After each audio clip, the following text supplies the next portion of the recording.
Hello friends, welcome to Kindergarten Math Virtual Unit Preview number 1. My name is Kelly Bearfield. I am the new Math CTL for kindergarten, and I'm super excited to be working with old and new faces this next year. A little bit about me. I got my Master's of Arts in Teaching from the University of Arkansas, and I've been teaching now at Peak for 3 years, going on number 4 in kindergarten.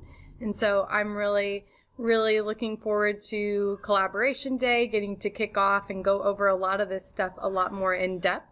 But for now, I'm just going to give you a overview of everything that we'll be covering in this unit. So without further ado, grab your coffee, grab your tea, whatever you need, and let's get started. Okay, so for our overview of the unit, the whole goal of this unit is for us to really solidify scholars' understanding of the numbers 0 through 10. I really want to focus on that word solidify.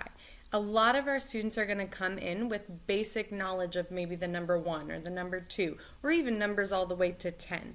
That does not mean that we just have to breeze over it for them. We want them to have a really deep understanding of comparative language, being able to count forwards, backwards, what's happening, more, less, equal, being able to read it and represent it in a variety of ways, being able to subitize to 10. And so it may seem crazy that we're spending 6 weeks just on numbers to 10, but we really want to take this number knowledge and go deeper with them to make sure they have a really solid foundation for everything that's going to happen through the rest of this year. So you may be tempted to go really fast through this unit and go, oh, my kids already know it. But I want to really encourage you to find ways to kind of spiral it, make it a little bit harder, differentiate it, and we'll talk more about that when we get to Collaboration Day. But I just want you to know the whole goal of this unit is that kids walk away with a really solid understanding of numbers to 10. So this document is our scope and sequence. It can be found on Blackboard on the math page. This is really the tool I use to plan all of my lessons. I was going to say 90%, but really truly all of my lessons. It's what I use to backwards plan for my unit at a glance. It really just gives a good overview of what all we'll be covering within that unit. Really just the TEKS that need to fall in there, and then where those TEKS kind of get pushed as the grades go on. And so this is really helpful if you want to go and say, okay, look, doing numbers to 10 is pretty easy for my kids right now. I want a push lesson. Well, you can go online to the first grade site, and then you can request access, and then you can get access to their AMLs to really get some ideas of ways that you can push your kids past a kindergarten level to a first grade level. And so this document really kind of shows you where those TEKS are aligned from grade level to grade level, so you can kind of get ideas of where to begin searching for ways to push your scholars to the next point. Okay, so the next document that we have is the course vision. You can find our course vision underneath curricular resources on our kindergarten page. And basically what this document is it's the instructional frameworks. There's 2 types of lesson plans that Uplift decided as a network really align to what our vision is for math instruction. And so these 2 types of lesson plans fall in the 5-step lesson plan, which is a really common lesson plan template that we use in kindergarten, especially kindergarten math. So much of our instruction is new. And then they have the investigative frameworks. And on this document, you can find so many different ideas, ways that you can make an opening really interesting, games that help promote investigation with students. And so the template that's being used on this document may not be the exact template that your specific campus uses. I know the AMLs that I made, I took my lesson plans from a Peak framework and I moved it into the Uplift 5-step frameworks. And so your district, your school may have a different template that they like to use. By the time Collaboration Day rolls around, your campus should know which templates they're really wanting for you to utilize, and so hopefully during our planning period you'll be able to really put that into use.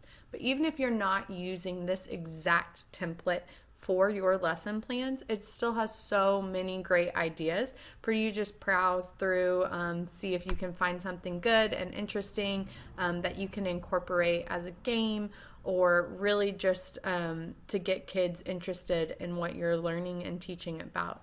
So highly recommend taking a peek at this course vision. It will help you a ton. I know it's helped me a lot this year.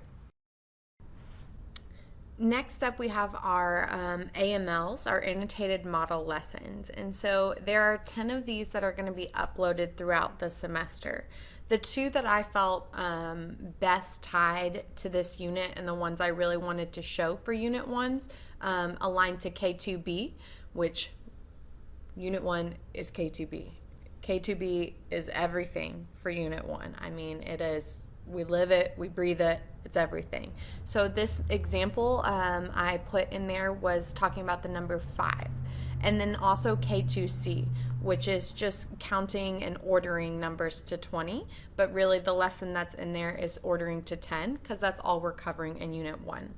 And I put a ton of comments on the side, really just my rationale for why I chose certain things, certain components in these lesson plans, why those components are so important, and how maybe you can utilize them in other lesson plans.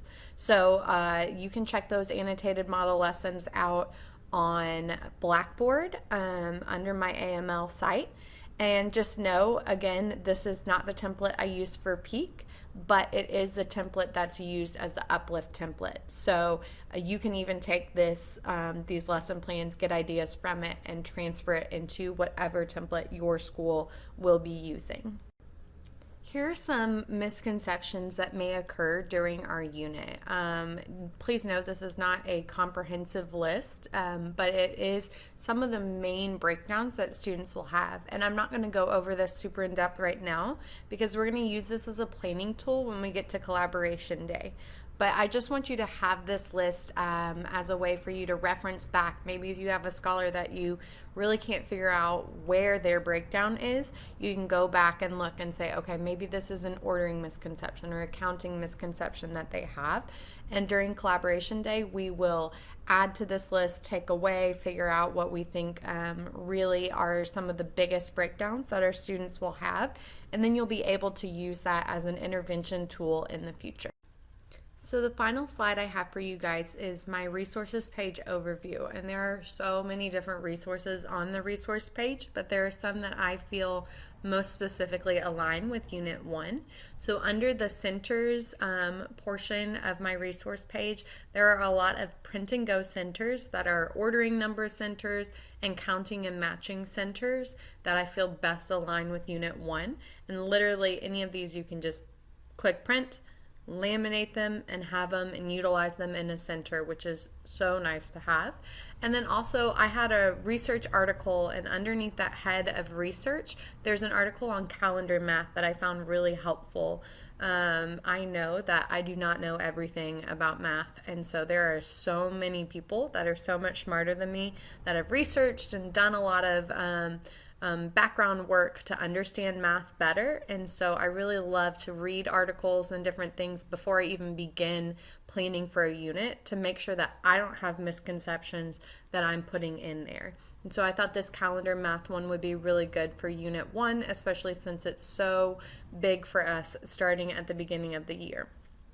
I also have our Unit 1 assessment uploaded, and then I have some kindergarten, it says exit slips on it for numbers 1 through 10, but this can also be utilized as a fluency drill, just really quick little cards that you can give to them and say, okay, find the number 9, or draw this many circles, or find this number on the number line. And so I thought all of these exit slips, they can be used as exit tickets that align to your lessons, but they can also be used as really quick fluency drills to just check scholars' understanding.